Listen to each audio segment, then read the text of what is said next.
você aí de casa já ouviu falar sobre odontologia hospitalar?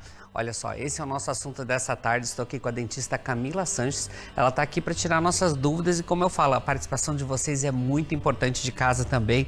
Aí no 4599254747. É isso aí, vamos interagir com a gente. Boa tarde, Camila. Boa tarde, bem-vinda. Obrigada pelo convite. Então, é um termo assim que as pessoas não estão muito acostumadas ainda a falar sobre isso. Eu gostaria que você começasse explicando para a gente, né, o que é odontologia hospitalar? É uma especialidade um pouco recente, né? Infelizmente, uma especialidade muito recente, porque a gente observa que existe um bordão na odontologia que diz que a saúde começa pela boca, e realmente começa. A odontologia hospitalar é a mesma odontologia que a gente exerce no consultório e a gente leva para o hospital. Se você imaginar uma pessoa que está hospitalizada, ou em internamento domiciliar, ou está acamado, como que fica a saúde bucal desse paciente? Existem alguns tipos de infecções, dente, que às vezes cai restauração, então a gente faz o atendimento que é feito no consultório, no ambiente hospitalar.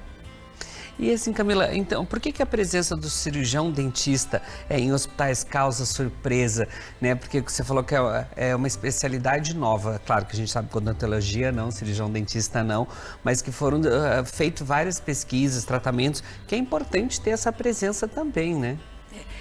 A odontologia hospitalar ainda está um pouco em inserção nos hospitais. Nós temos, com a redução de um monte de números de pneumonia, de infecções, de redução de óbitos, a gente tem conseguido inserir a odontologia cada vez mais no hospital, mas é relativamente novo.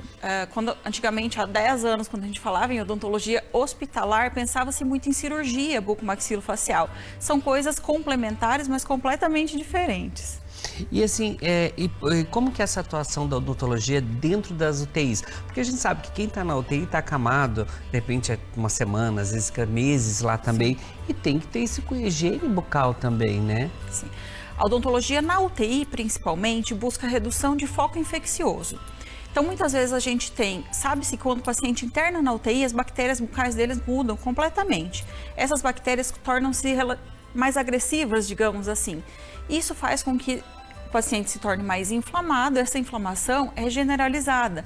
Essa inflamação pode se ligar a alguns receptores de células de pulmão, causando pneumonias. Essa pneumonia prolonga um tempo gigante de internamento do paciente. Então, a gente está lá basicamente para redução de foco infeccioso, redução de atrito, por exemplo, um dente. Às vezes o paciente que está entubado, quem já teve familiar entubado, observa que tem um cadarço que fixa o tubo ali na boca do paciente para que ele não saia.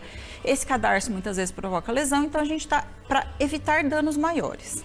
É importante de falar também que geralmente quando está na UTI a imunidade já fica mais baixa também, né? Então isso aí pode provocar ainda uma infecção generalizada, que é o que todo mundo tem medo quando está no hospital também, né? Exatamente. E eu queria até que você falasse pra gente o impacto então da pneumonia no internamento com isso tudo e os cuidados que vocês têm.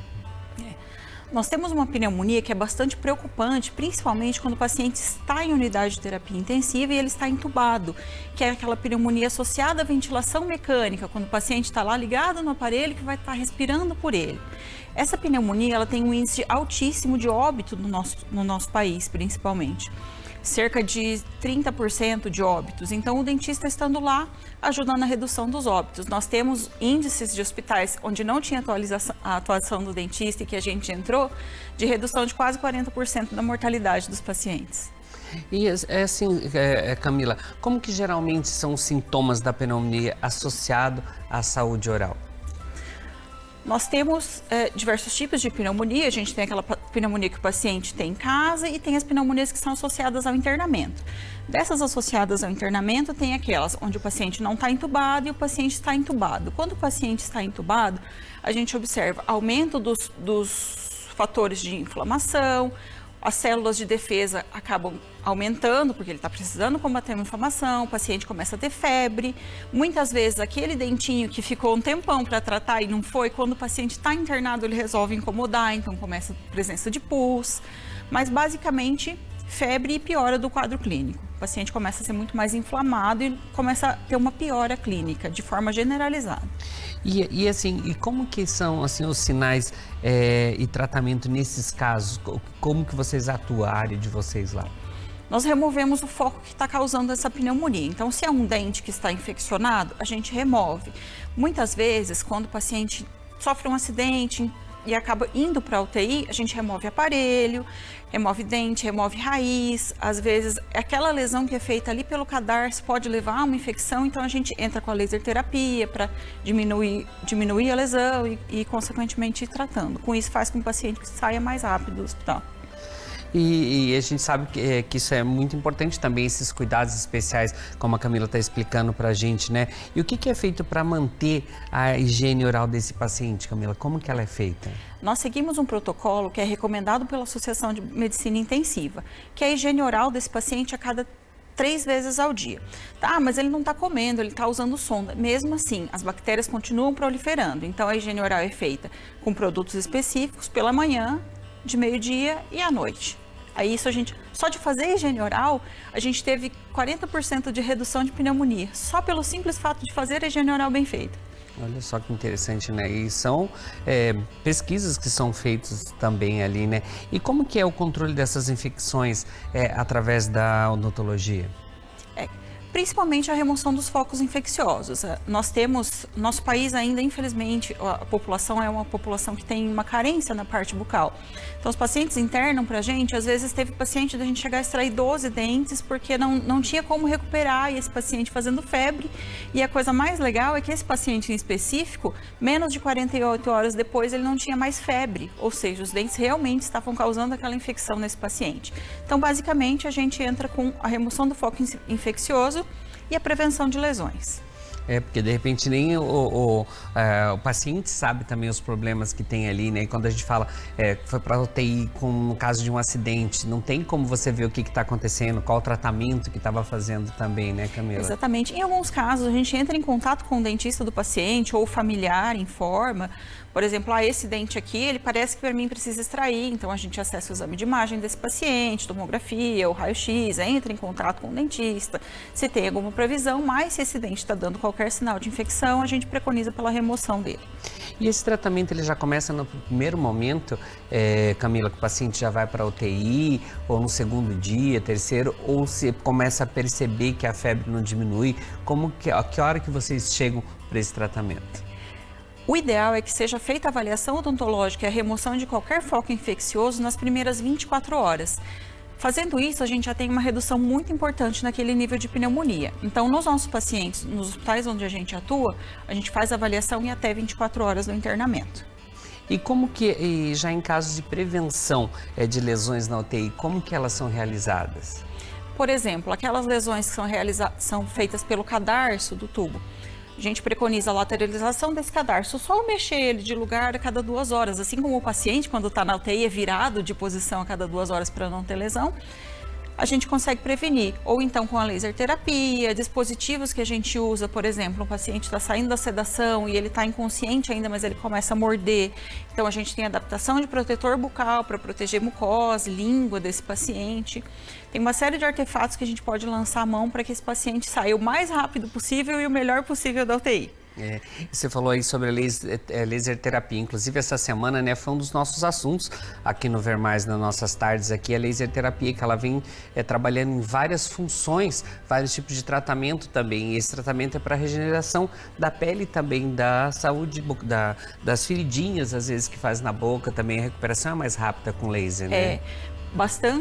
Bem mais rápida. Nós temos os pacientes, por exemplo, os pacientes oncológicos, que é uma área de atuação da odontologia hospitalar.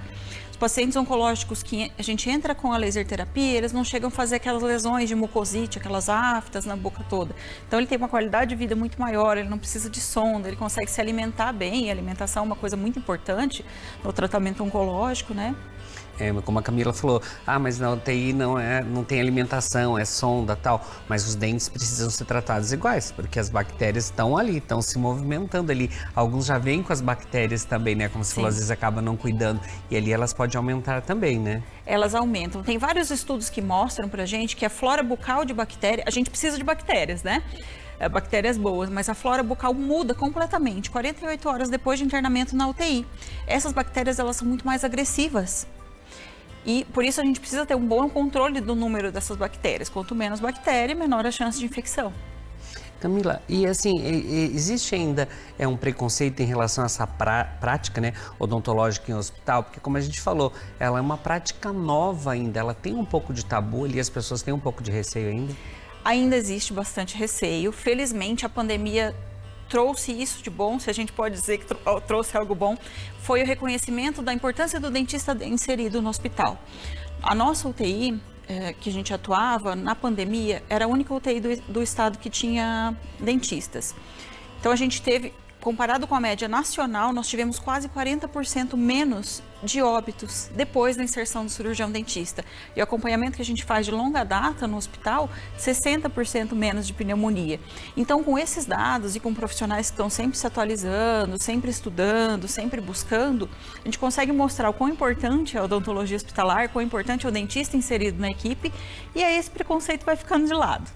Mas você tem visto que as pessoas têm procurado mais, têm entendido mais esse trabalho de vocês dentro da UTI também? Tem. Tanto os pacientes, os familiares, quanto toda a equipe. O paciente não é de uma pessoa só quando a gente está tratando. É do enfermeiro, é do médico, é do fisioterapeuta, é do psicólogo. É uma equipe. É uma equipe. Então a gente observa muitas vezes que essa inserção vai se dando devagarzinho e as pessoas começam a requerer o serviço da odontologia. Em casos de pacientes que estão internados em ala, não é o nosso principal objetivo de atendimento, mas eventualmente aparece uma avaliação, porque alguém observou alguma coisa por ter visto a gente atuando na UTI. Olha, essa lesão que eu vi vocês fazendo lá na UTI, tá com um paciente assim na ala, consegue ver? Então, devagarzinho, a gente está conseguindo inserir a odontologia. Até porque na UTI a gente sabe que os pacientes ficam totalmente sem condições de fazer essa higienização. Nas outras eles já conseguem escovar os dentes, ter esse cuidado especial, né? Sim. Camila, obrigado pelas dicas aí de hoje, obrigado aí pela essa aula nessa tarde. Até vou deixar o Insta da Camila ali, de repente, se vocês quiserem interagir com ela, a doutora Camila Sanches está ali na telinha, né? Se quiserem saber um pouco mais dessa área, como a gente falou, não é tão nova, mas ainda tem um pouco de preconceito para você entender como ela funciona. Gratidão. Eu obrigado. Que agradeço. Venha mais vezes. Muito obrigada. E se mandarem lá sugestões, volta aqui para falar para a gente. Tá bom? Aguardo. Obrigado. E olha só, gente, você aí de casa.